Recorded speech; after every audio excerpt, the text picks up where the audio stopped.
হলো এরকম ভাবে হলো যে এখন যেখানে পাকিস্তান আছে ওটাকে পশ্চিম পাকিস্তান দখল করছে, আর 2000 কিলোমিটার দূরে আমরা এখন যেখানে বসবাস করি আল্লাহ আমাদেরকে রাখছে, এটা ছিল পূর্ব পাকিস্তান। এদের ভাষা ছিল বাংলা, বাঙালি, বাংলাদেশি।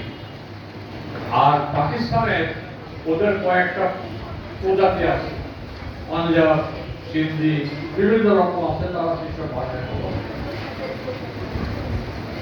আমরা 22 বছর তাদের আওতায় ছিলাম, 22 বছর তো বেশি হয়, 22 বছর। আমাদের স্কুলে অপশনাল সাবজেক্ট হিসাবে উর্দু পড়তে দিত। উর্দু এটা তো অপশনাল স্কুলে। আমি শুনিনি তখন যে কোন পাকিস্তানিদের স্কুলে বাংলা পড়ানো 47 থেকে বৈষম্য শুরু। আস্তে আস্তে পুরা বাঙালি বঙ্গবন্ধু শেখ মুজিবের নেতৃত্বে একত্রিত হয়ে সব পাকিস্তান মিলায় আমরা ছিলাম মেজরিটি, ন্যাশনাল পার্লামেন্টের মেজরিটি। এর ক্ষমতা দেয় না, এটা 1970 সালে নির্বাচিত হল। আমি খুব সংক্ষেপে বলে যাচ্ছি, তারপরে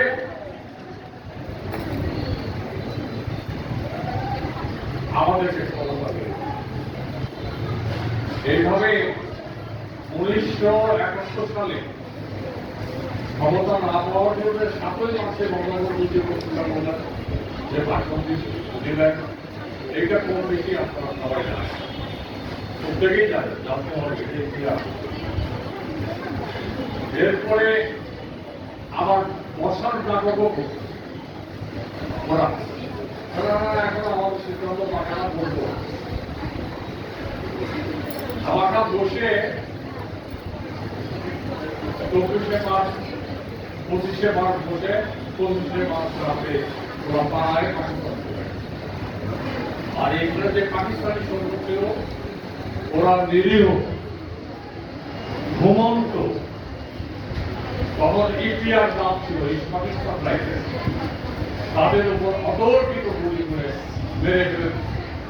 সাধারণ সিপাহীদের মেরে ফেলে দেওয়ার পরে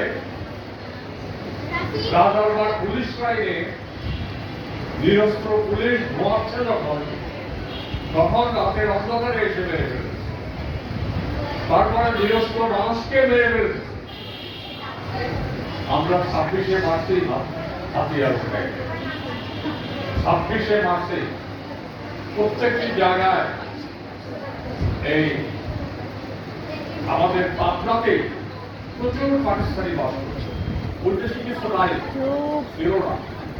ওরা বেঁচে থাকার জন্য, খাওয়ার জন্য আমাদের কাছে, আমাদের এইখান থেকে মালপত্র নিয়ে ওরা বেঁচে দিচ্ছে সহজ করছে।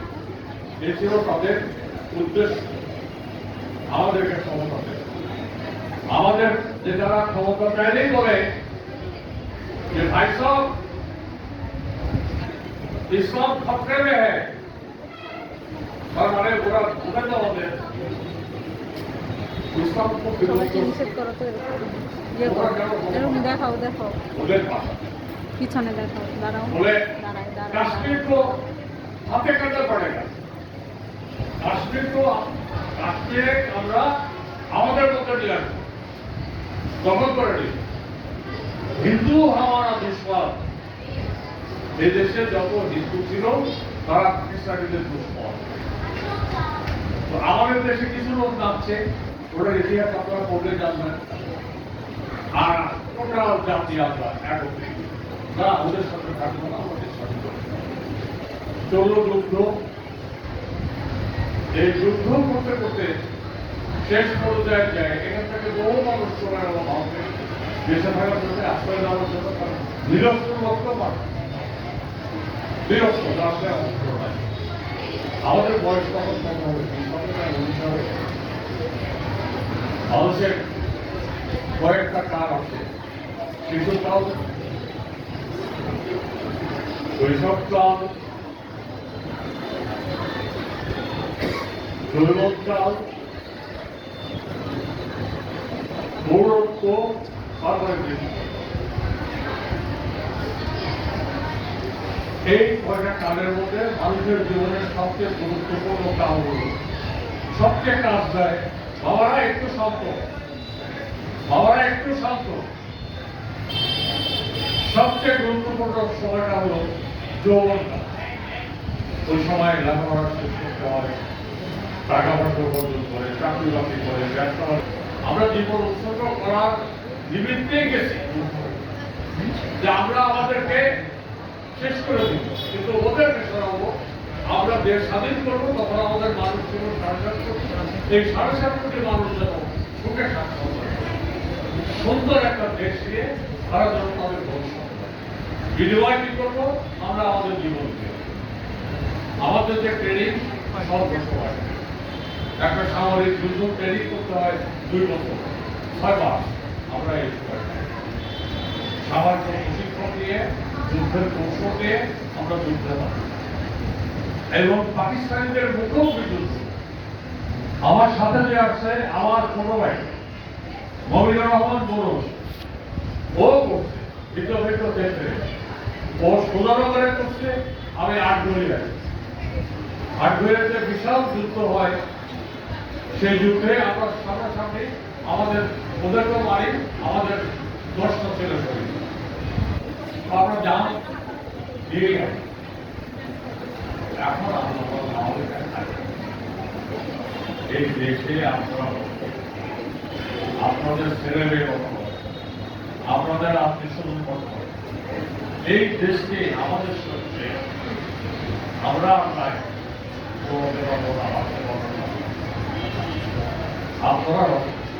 এই রক্ষা করার দায়িত্ব।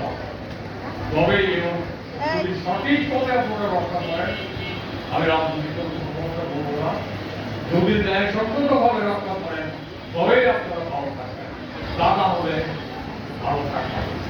আমি ছোট্ট একটা রাজনৈতিক কথা বলি। মৌলানা আব্দুল হামিদ উনি তখন মসুর নেতা, আমাদের খুব ভালো মানুষ, সব মানুষ। উনি রোগী বলে চলতেন, উনি রোগী বলে চলতেন, পাঞ্জাবি করে তালের টুপি মাথায় দিয়ে, তালের আট দিয়ে টুপি করে টুপি মাথায় দিয়ে উনি চলাফেরা করতেন। তো উনি একটা কথা বলছিলেন একজন বহু মানুষের সামনে বক্তৃতা করায়, যে বিষয়ের নীল নদের পানি যেমন নীল নদের পানি কখনো ব্লু কালারের না, তেমনি জামাতে ইসলাম কোন ইসলাম এই বৃহত্তর একাত্তর সাল থেকে করে আসে আমাদের বিরুদ্ধে, আমাদের সম্পর্কে একাধিক ঘটনা বলে আমি জানি। আপনারা খুব বিচার বিবেচনা এই দেশটাকে রক্ষা করার দায়িত্ব আপনাদের পরের প্রজন্ম। আমরা প্রস্তুত করা হয়, আমি আর বাড়াবো না, আপনারা কষ্ট করতেন, স্কুলে আসছেন, কথা শুনলে আমি আপনাদের জন্য উত্তম দোয়া চাই আমার কাছে। আল্লাহ তাআলা আমার পায়ের লেখাপড়া যেসব যারা শিক্ষক শিক্ষিকা আছেন তাদের আমার আয়ের দ্বারা করুন। আপনারা সবাই মিলে এই দেশটাকে রক্ষা করেন, এটা আমার। তো আমি মোটামুটি কি বলতে পারছি, কাছে থাকবে, আপনারাও রাখবেন, আপনারা কোনটা মানবেন কোনটা মানবেন না। আর পাকিস্তান যতই চেষ্টা করুন আপনাদের সাথে মিলবেন, ভাষাগত খাদ্য বসবাস সব কিছু মিলবে না। এটা মাথার মধ্যে রাখে, শিক্ষার মধ্যে রাখে, ইতিহাসকে সঠিকভাবে করুন, জানুন, মানুষ ভুল করবে সমালোচনা করে সংশোধন করবে, কাউন্সিলিং করে সংশোধন করবে। আমাদের জন্য দোয়া একটা, আমাদের বয়স অনেক হয়ে গেছে, অনেক বয়স হয়ে গেছে, এখন চলাচলা ভালো হচ্ছে না, নানান রোগ দোয়া আমাদের। আসসালামু আলাইকুম ওয়া রাহমাতুল্লাহি ওয়া বারাকাতুহু।